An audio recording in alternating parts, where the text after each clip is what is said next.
Ak negerai, kad tu liūdna, mano mažutė mylima.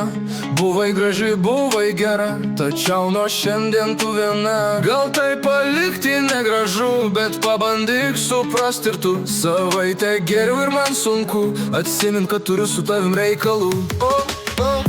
Kieno čia žinutė, nežinomas nar. Ir kas čia gali būti, cituoju labas pupuliu, čia tavo pupuliukas. Tai kada susitiksim šipsenėlė ir klaustukas. 2 minutės, 3 minutės, o man dar nebeeina. Kas čia rašo, kam iš kur, vis tiek suprasti neina.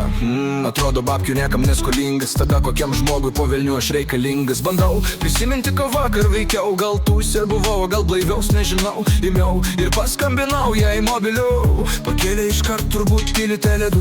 Balsas pasirodo kažkur girdėtas. Išaiškinau aš viską ir likau sužavėtas. 3 dalykai jos vardas, iš kur žino mane ir kad sakiau jie myliu. Vakar tūsė vakare. Ak negerai, kad tu liūdna, mano mažutė mylima.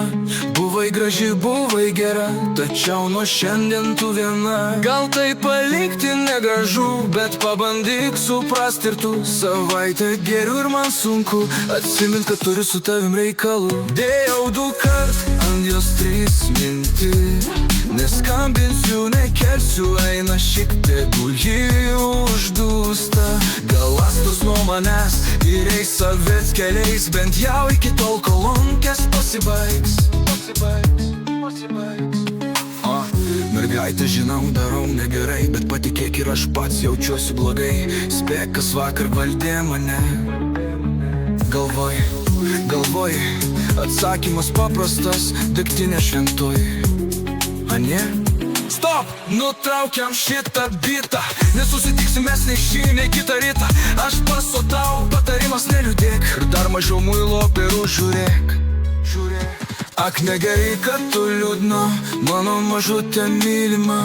Buvai graži, buvai gera, tačiau nuo šiandien tu viena. Gal tai palikti negražu, bet pabandyk suprast ir tu. Savaitę geriau ir man sunku, atsimink, kad turiu su tavim reikalų.